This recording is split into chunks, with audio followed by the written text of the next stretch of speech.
Hello दोस्तों, स्वागत है आपका आर के एंड आरजे क्लासेस में। दोस्तों, ये प्रैक्टिस सेट आपके UP TET, super TET, C TET, MP TET, B TET, REET आदि एग्जामों के लिए काफ़ी महत्वपूर्ण है। तो दोस्तों, वीडियो शुरू करने से पहले वीडियो को लाइक, शेयर और सब्सक्राइब कर दें। तो दोस्तों, पहले और दूसरे प्रश्न में अशुद्ध वाक्य को छांटना है। ए है, यह प्रसंग सुख नामक शीर्षक के अंतर्गत मिलेगा। बी, पिताजी गदगद हो गए। सी, बकरी घास चर रही है। डी, आसमान में तारे चमक रहे हैं। तो दोस्तों, बी, सी, डी तीनों शुद्ध वाक्य हैं, जबकि विकल्प ए अशुद्ध अथवा अनुपयुक्त वाक्य है। इसका राइट आंसर होगा ए। दोस्तों, हम आपको बता दें कि इसका शुद्ध वाक्य क्या होगा। यह प्रसंग सुख नामक शीर्षक से उद्धृत किया गया है। चलते हैं नेक्स्ट प्रश्न पे। विकल्प ए है, मैं शनिवार को गांव जाऊंगा। बी, इस यंत्र का आविष्कार अमेरिका में हुआ था। सी, गोलियों की बौछार हो रही है। डी, पुस्तक छापने की व्यवस्था का प्रबंध करें। तो दोस्तों, इस प्रश्न में ए, बी, सी शुद्ध वाक्य हैं, जबकि डी अशुद्ध वाक्य है। इसका शुद्ध वाक्य होगा, पुस्तक छापने का प्रबंध करें। पुस्तक छापने का प्रबंध करें। चलते हैं अगले प्रश्न पे। आवरण शब्द का विलोम है। ए, अनावरण। बी, आचरण। सी, सुवर्ण।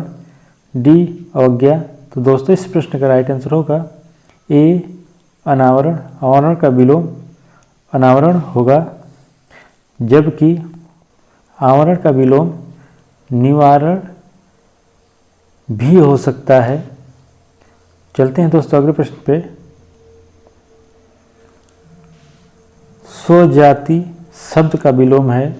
ए, अजाति। बी, कुजाति। सी, सुजाति। डी, विजाति।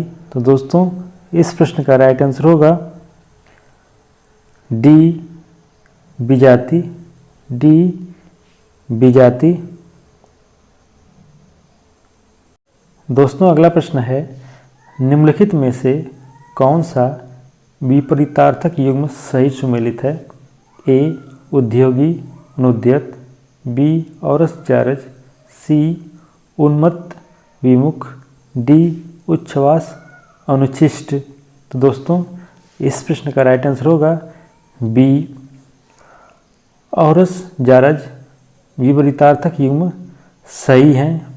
दोस्तों, उद्योगी का विलोम या विपरीतार्थक अनुद्योगी होता है, जबकि अनुद्यत का विपरीतार्थक या विलोम उद्यत होता है। दोस्तों, उन्मत्त का विलोम अनुन्मत्त तथा विमुख का विलोम उन्मुख होता है। इसी प्रकार उच्छ्वास का विलोम निश्वास होता है तथा अनुच्छिष्ट का विलोम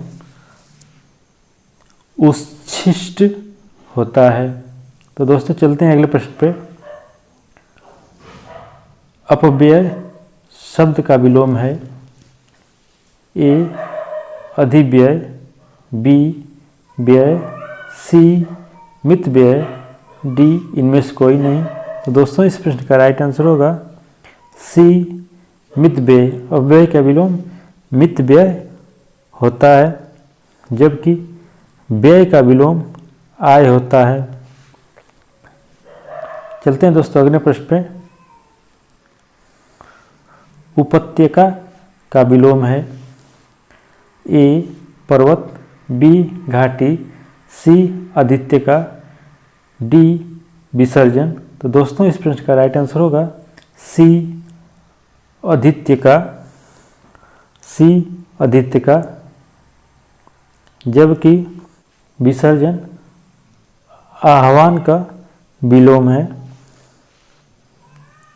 चलते हैं दोस्तों अगले प्रश्न पे। चौपाई के प्रत्येक चरण में मात्राएं होती हैं। तो दोस्तों इस प्रश्न का राइट आंसर होगा सी, 16 मात्राएं होती हैं। 16 मात्राएं होती हैं। दोस्तों हम आपको बता दें, चरण के अंत में जगड़ और तगड़ का आना वर्जित है। तुक पहले चरण के दूसरे से और तीसरे की चौथे से मिलती है। चलते हैं दोस्तों अगले प्रश्न पे। ग्वालियर की बोली है बुंदेली, ब्रजभाषा, खड़ी बोली, कन्नौजी। तो दोस्तों इस प्रश्न का राइट आंसर होगा ए, बुंदेली। ग्वालियर की बोली है बुंदेली। तो दोस्तों हम आपको बता दें, बुंदेली बुंदेलखंड की बोली है। झांसी, जालौन, हमीरपुर और ग्वालियर जिले के पूर्वी क्षेत्रों में यह भाषा बोली जाती है। दोस्तों मध्य प्रदेश के दमोह, सागर, सिवनी, नरसिंहपुर जिलों की भी बोली बुंदेली ही है। चलते हैं दोस्तों अगले प्रश्न पे। सुषुप्ति का विलोम है ए, जागृत, बी, जागना, सी, जगाना, डी, जागरण। तो दोस्तों इस प्रश्न का राइट आंसर होगा ए, जागृत। ए, जागृत। जबकि दोस्तों सोना का विलोम जागना होता है और शयन का विलोम जागरण होता है। हमारा अगला प्रश्न है, उत्थान का विलोम शब्द क्या है? ए, प्रस्थान, बी, पतन, सी, विस्थापन, डी, अनुत्थान। तो दोस्तों इस प्रश्न का राइट आंसर होगा बी, पतन। उत्थान का विलोम पतन होगा।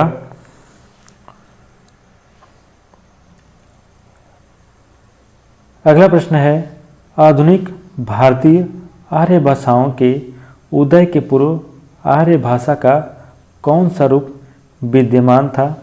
ए, संस्कृत, बी, पाली, सी, प्राकृत, डी, अपभ्रंश। तो दोस्तों इस प्रश्न का राइट आंसर होगा डी, अपभ्रंश। डी, अपभ्रंश। दोस्तों संस्कृत, पाली, प्राकृतिक भाषा से होती हुई अपभ्रंश तक पहुंचती है, फिर भी अपभ्रंश अवहट्ट से गुजरती हुई प्राचीन प्रारंभिक हिंदी का रूप लेती है। चलते हैं दोस्तों अगले प्रश्न पे। जो शीघ्र ही किसी बात या युक्ति को सोच लें उसे कहेंगे? ए, सहमति, बी, व्युत्पन्नमति, सी, प्रत्युत्पन्नमति, डी, सम्मति। तो दोस्तों इस प्रश्न का राइट आंसर होगा सी, प्रत्युत्पन्नमति। प्रत्युत्पन्नमति। हमारा अगला प्रश्न है, नीचे भाषा की 4 विशेषताएं दी गई हैं, इनमें से जो एक गलत विशेषता है उसे चुनिए। ए है भाषा परिवर्तनशील होती है, बी, भाषा पैतृक संपत्ति होती है, सी, भाषा सामाजिक संपत्ति होती है, डी, भाषा अनुकरण द्वारा सीखी जाती है। तो दोस्तों ए, भाषा परिवर्तनशील है, बिल्कुल करेक्ट है। सी, भाषा सामाजिक संपत्ति है, यह भी बिल्कुल करेक्ट है। सी, डी, भाषा अनुकरण द्वारा सीखी जाती है, ये आप भली भांति जानते हैं। तो दोस्तों इस प्रश्न का राइट आंसर होगा बी, भाषा पैतृक संपत्ति है, ये बिल्कुल गलत बात है। तो दोस्तों साथ ही साथ हम आपको भाषा की विशेषताएं बता देते हैं। पहला है भाषा प्रतीकात्मक होती है। दूसरा, भाषा ध्वनिमय है। तीसरा, भाषा का संबंध मनुष्य से है। चौथा है भाषा कठिनता से सरलता की ओर गतिशील रहती है। पांचवा है भाषा की क्षेत्रीय सीमा होती है। छठा है भाषा परिवर्तनशील होती है। सातवां है समाज के सांस्कृतिक विकास एवं पतन के साथ भाषा के विकास एवं पतन भी सीधे जुड़े हुए हैं। आठवां है भाषा सामाजिक संपत्ति होती है। नौवां है भाषा अनुकरण द्वारा सीखी जाती है। हमारा अगला प्रश्न है 9 दिन चले 2.5 कोस से तात्पर्य है। ए 9 दिन में 2.5 कोस चलना। बी धीरे धीरे चलना। सी चलने की कोशिश करना। डी अधिक परिश्रम का थोड़ा फल मिलना। दोस्तों, इस प्रश्न का राइट आंसर होगा डी अधिक परिश्रम का थोड़ा फल मिलना। दोस्तों, हमारा अगला प्रश्न है सूची 1 को सूची 2 के साथ सही सुमेलित कीजिए और सूचियों के नीचे दिए गए कूट का प्रयोग कर सही उत्तर चुनिए। तो दोस्तों, हमको सही विकल्प चुनना है इन कूट के माध्यम से। तो दोस्तों, संकल्प एक तत्सम शब्द है। सूरज तद्भव शब्द है। काका देसी शब्द है। मोटर विदेशी शब्द है। तो दोस्तों, इस प्रश्न का राइट आंसर होगा सी।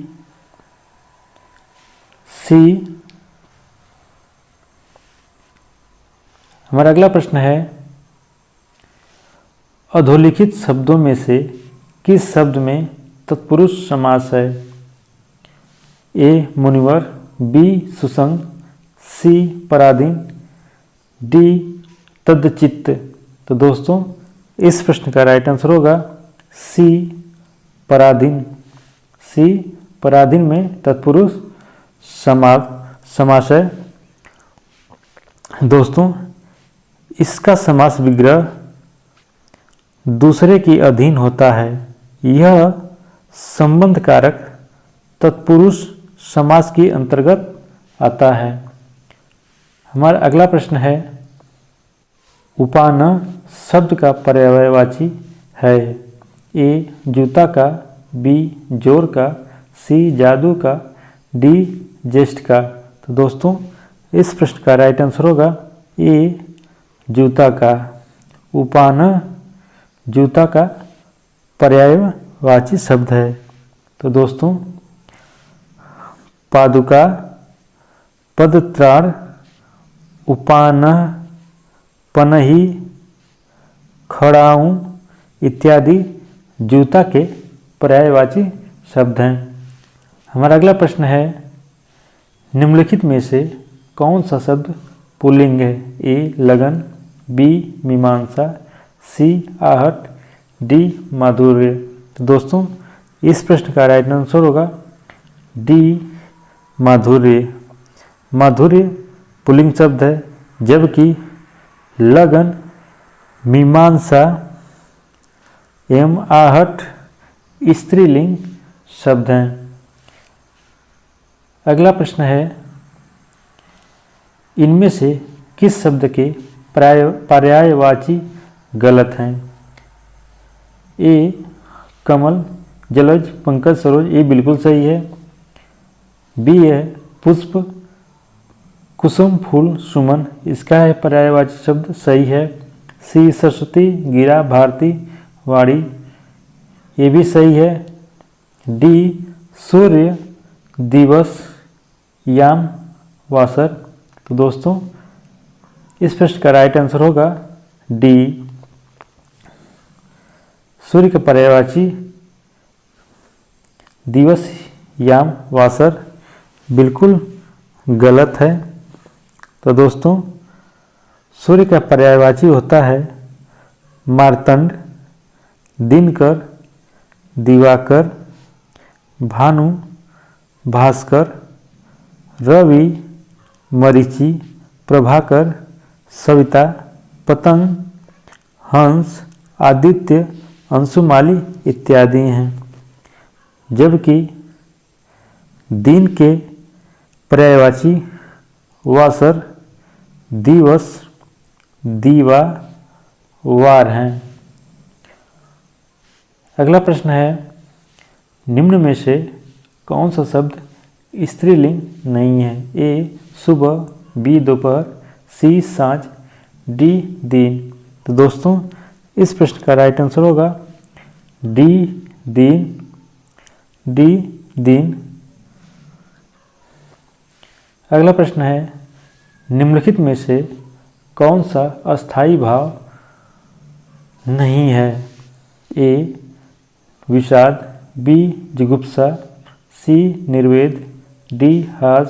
तो दोस्तों इस प्रश्न का राइट आंसर होगा ए विषाद। विषाद किसी भी रस का अस्थायी भाव नहीं है, जबकि जुगुप्सा विभत्स रस से, निर्वेद शांत रस से तथा हास्य रस से अस्थायी भाव है। अगला प्रश्न है निम्नलिखित शब्दों में से अर्थ का अर्थ नहीं है? ए धन, बी मतलब, सी कारण, डी विश्वास। तो दोस्तों इस प्रश्न का राइट आंसर होगा बी मतलब। अर्थ का अर्थ मतलब धन का अभिप्राय कारण इत्यादि होता है। अगला प्रश्न है अभी तो मुकुट बधा था, माथ हुए कल ही हल्दी के हाथ, खुले भी न थे लाज के बोल, खिले थे चुंबन शून्य कपोल, हाय रुक गया यही संसार, बना सिंदूर अनल अंगार, वातहत लतिका वह सुकुमार, पड़ी ये छिन्नाधार, में निहित रस है। ए शांत, बी संयोग, डी करुण। ए शांत, बी संयोग श्रृंगार, सी करुण, डी वियोग श्रृंगार। तो दोस्तों इस प्रश्न का राइट आंसर होगा सी करुण, सी करुण। तो दोस्तों अत्यंत दुख घटना या प्रसंग के निरूपण से करुण रस की उत्पत्ति होती है। दोस्तों करुण रस का अस्थायी भाव शोक है। मूर्छित होकर गिर पड़ना, रोना, आहें भरना इत्यादि इसका अनुभाव होते हैं। अगला प्रश्न है निम्नलिखित शब्दों में से स्त्रीलिंग शब्द है? ए टकसाल, बी दाग, सी घर, डी खीरा। तो दोस्तों इस प्रश्न का राइट आंसर होगा सी टकसाल, सी टकसाल। टकसाल दोस्तों स्त्रीलिंग शब्द है, जबकि दाग, घर, खीरा पुल्लिंग शब्द हैं। अगला प्रश्न है निम्नलिखित में से कौन सा स्त्रीलिंग में प्रयुक्त होता है? ए ऋतु, बी पंडित, सी हंस, डी आचार्य। तो दोस्तों इस प्रश्न का राइट आंसर होगा ए ऋतु, ए ऋतु। दोस्तों ऋतु स्त्रीलिंग शब्द है, जबकि पंडित, हंस, आचार्य पुल्लिंग शब्द हैं। अगला प्रश्न है निम्नलिखित शब्दों में से पुल्लिंग शब्द का चयन कीजिए। ए सूचीपत्र, बी किताब, सी गंगा, डी संसद। तो दोस्तों इस प्रश्न का राइट आंसर होगा ए सूचीपत्र, ए सूचीपत्र। सूचीपत्र पुल्लिंग शब्द हैं, बाकी स्त्रीलिंग शब्द हैं। अगला प्रश्न है, किस रस का संचारी भाव उग्रता, गर्व, हर्ष आदि है?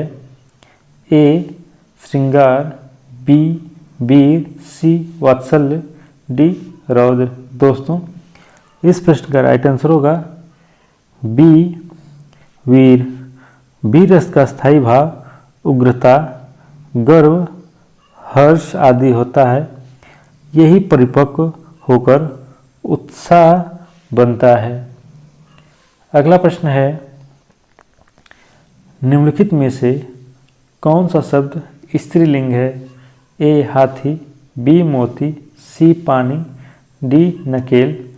तो दोस्तों इस प्रश्न का राइट आंसर होगा डी नकेल। डी नकेल। नकेल स्त्रीलिंग है, जबकि हाथी, मोती तथा पानी पुल्लिंग शब्द हैं। अगला प्रश्न है, किस समास का पूर्व पद संख्यावाची होता है? ए तत्पुरुष, बी द्विगु, सी अव्ययी भाव, डी इनमें से कोई नहीं। तो दोस्तों इस प्रश्न का राइट आंसर होगा बी द्विगु। बी द्विगु। जिस समास में पूर्व पद संख्या विशेषण हो और जिसके समस्त पद समूह का बोध हो उसे द्विगु समास कहते हैं। दोस्तों आज के लिए इतना ही। वीडियो अच्छी लगी है तो वीडियो को लाइक, शेयर, कमेंट करना न भूलें। धन्यवाद।